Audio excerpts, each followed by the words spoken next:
Hey guys, Cullybo3 here, and welcome to episode 12 of Look at the Draw Squad Builder, the series in which I open a couple of packs, take the highest rated player from those packs, and build a team around them players. I then do a complete review of the squad and finish the episode off with a countdown of the top 3 best players in the team. So for this episode, I decided to do something a little differently compared to previous episodes, and I went and opened 3 packs instead of the traditional 2.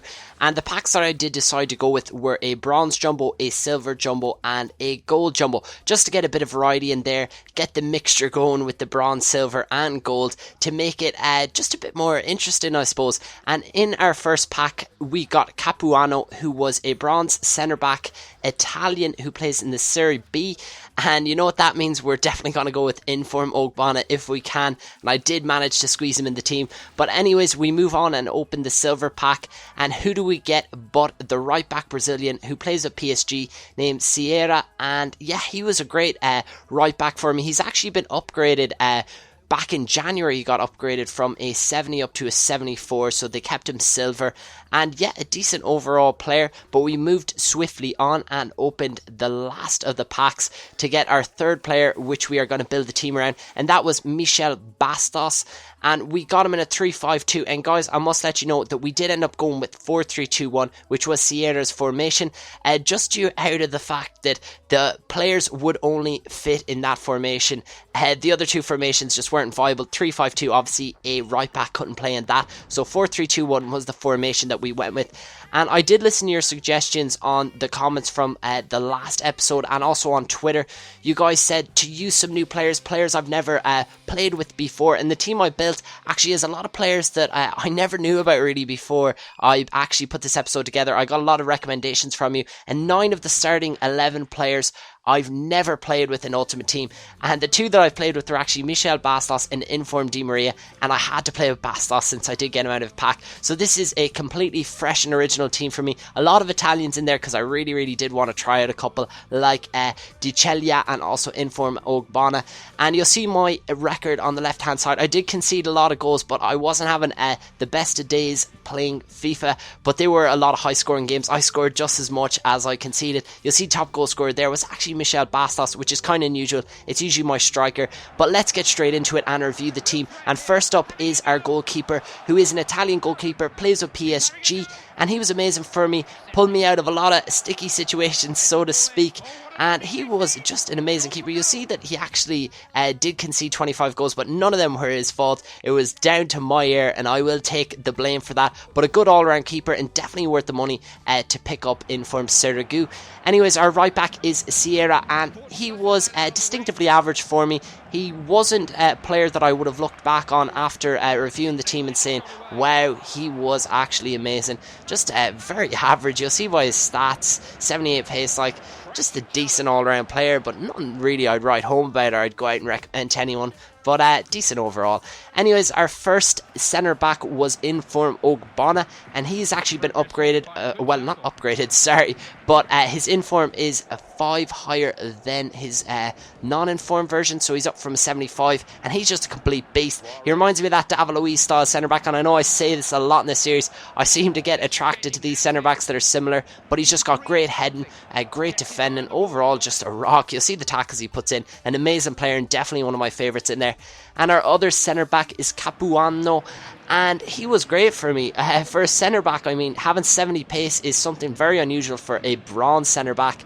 Actually, any centre back in general don't usually have that high of pace, but he was good. He got stuck in the tackles. He was very strong, didn't shy away from any tackles. He's also got a high defensive work rate and a medium attacking work rate, which is actually the same as Inform Ogbonna. So it really did stick by him, and the 2 of them were a great partnership there. And if you're building a Serie B team or an Italian team in general, 2 of them centre backs are great. Anyways, on to our left back, and that is Team of the Year Di Celia. And again, like Sierra, he didn't live up to, well, I suppose Sierra didn't have any expectations really, but he wasn't amazing for me, to tell you the truth, guys. Distinctively average again. decent pace. He's actually quite quick, but other than that, I wouldn't really pick him out of the bunch. If I was going to pick a left back from Serie A, it would definitely be Taiwo, and he's a lot cheaper. And if you're building an Italian team, left back is a good left back is Balzaretti, or that left back chap from the Russian league. Anyways, I'm getting tied up too much about the left back scenario. We do have Kosu as our first centre midfielder, and he was recommended by you guys on Twitter. I asked you for an unknown gem of a Serie A midfielder, and this is what you came up with. 4-star skills, 4-star weak foot, has a crazy shot even though it only says 69 on his card, and he's got insane pace.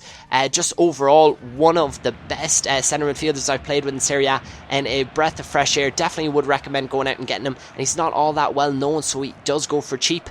But our next centre midfielder was Thiago Motta. Broke up the play well, didn't have the best of pace, you see 50 pace, but he didn't need that because he was just one of them players that got stuck in, and he was just a great all-round player. He did have some pretty bad moments for me there. You'll see he scored probably one of the best OGs I've seen in a long time, headed it over the keeper's head, but he also did have some good moments for me as well. Scored the winning penalty actually in a penalty shootout to put me through. I think that was to the final of the Advanced Cup, and also he's got a beast long shot. Look at this, that was against Team of the Year Joe Hart. So all around actually a really good centre midfielder, and he surprised me a lot, and just shows you don't need everyone having amazing pace in your team, because someone with 50 pace is just as good because you can use him for his defensive abilities.